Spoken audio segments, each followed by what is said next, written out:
好啦，今次咧就有一位師傅同我哋分享啦，係袁師傅啊。咁樣咧，佢本身咧就係在家念經噶啦，都好長時間噶啦，即係自己去修行，都超過10年噶啦。咁亦都有好多經驗可以同我哋分享咧，好多個故仔啦。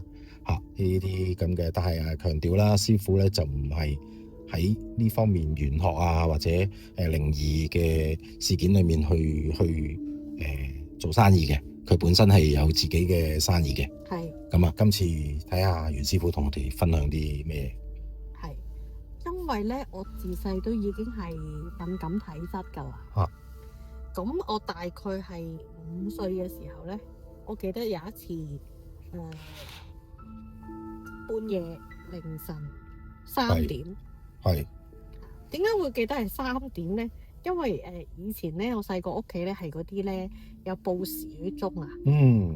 咁去到3點咧就噔噔噔3下嘅。咦！我細個都有呢啲鐘喎。但係即係而家就好少喎。係啊，因為我爺爺中意儲嗰啲比較舊嘅嘢啦。咁我記得係凌晨3點，大概5歲。咁我自細已經係敏感體質㗎啦。跟住我即係好易感應到一啲嘢。係啦，3點我半夜醒咗，咁咧就好似咧同另一個維度喺我個眼睛入邊打通咗咁樣。點樣？因為我記得咧，我同我屋企人咧係上下隔牀嘅。咁我就瞓下隔牀，然之後我喺上面嗰個木板嗰度咧就見到有一個好肥好肥嘅男人，但係應該唔係人嚟啦，應該係靈界嚟嘅。咁佢就你嗰陣時做緊咩嘅？我就瞓緊覺，啱啱醒，嘈醒咗。5歲啊嘛，半夜瞓覺醒咗，跟住就見到有個好肥嘅靈體破開自己個肚喺度攞自己啲內臟。即係你嗰陣時係瞓緊嘅狀態，定係半夢半醒咁樣啊？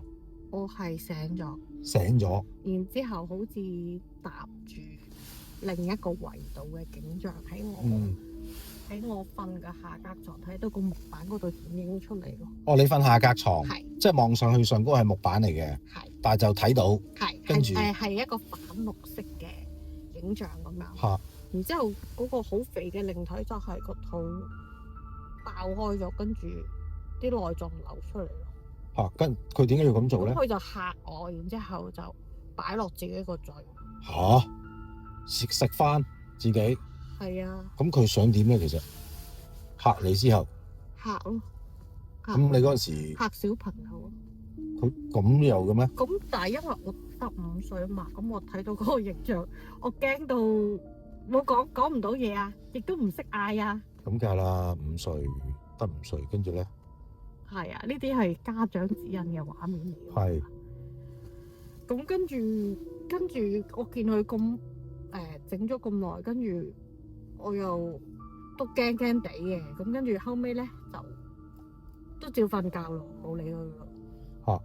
跟住到第2晚又係3點嘅時間，喺同一個床個木板嗰度就有個男人就喺度捉咗幾隻貓喺度虐待啲貓咯。即係喺個夢嗰度，又係醒咗就見到，直頭係投影咁樣，又好清晰嘅。投影咁樣，即係話望住自己個碌架床上面嗰啲木板。以前啲舊式嗰啲電影播影咪一格一格菲林咁樣嘅。佢就好似一格一格菲林，一個好恐怖嘅畫面。咁跟住咧，你有冇即係叫屋企人或者喊到好似喊到驚到咩咁樣？咁我第2晚佢虐待佢打啲貓貓喎。咁打啲貓貓，我就想出聲啦。即係話叫佢停止，唔好打貓貓。點知我發現自己出唔到聲。直頭係我可以睇到。但係我全身都喐唔到。嗯。即係淨係眼睛就唔可以閂埋啦。嗯。咁跟住咧手又冇得喐。嗯。嗰個我用個口好極力想發出啲聲響，佢控制住我個思緒。嚇！做唔到。咁維持到幾耐？咁嗰啲就係應該係叫做俾鬼責啦。哦，咁即係佢要逼我5歲就俾鬼責。係佢逼我睇啊嘛。咁佢跟住最後嗰件事點樣去解決咗？咁跟住後尾到第日啊，等到天光啦。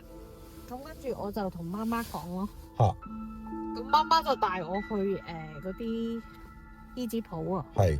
搽日腳。係。搽日腳，好多朋友都唔知係咩嚟嘅。可以阿師傅講下咩叫搽日腳？搽日腳就係啲俗信嚟嘅。係。醫治鋪佢會即係你有時去問醫治鋪，佢就搽日腳。係。就會類似係神靈指引翻你要點樣做咁樣。其實我細個都有嘅，唔知點解我哋嗰個年代咧特別多嘅，尤其我阿嫲嗰啲歲數，可能嗰陣時80年代、七八十年代細個幾歲嗰陣時咧，即係譬如你有啲無名腫毒病啊、失驚無神、發燒啊，咁佢哋唔係帶睇醫生嘅，係搽日腳嘅。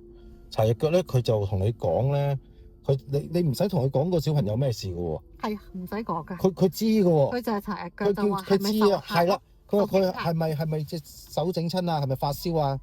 你去嗰個三叉路口嗰度撞到冇頭鬼啊！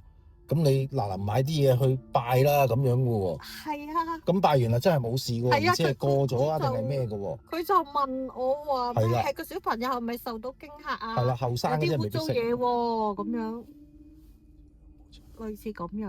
嚇。咁跟住就因為咧，我哋屋企冇裝神位嘅，冇裝神位。嚇。咁佢就教我哋話拜祖先。最好安翻個祖先神位。哦。咁跟住我哋就照做啦。咁跟住拜咗祖先咧，個男人就消失咗咯。哦。咁啊，起碼真係圓滿解決咗啦。係啊。係。即係話其實有祖先，佢話搽日腳嗰個醫治鋪姐姐咧就話有祖先嘅庇蔭咧，或者家神嘅庇蔭咧就冇事㗎啦。係。即係會好好多咯！如果就係因為有祖先喺度幫你擋咗呢個劫咁樣咯，可能如果唔係就可能會有啲病啊咁樣會發生，啲細路仔嚇親啊咁都可能會影響。係啊，係啊。咁好多謝阿師傅今次同我哋分享呢個咁嘅經歷。唔好客氣。好，拜拜。拜拜。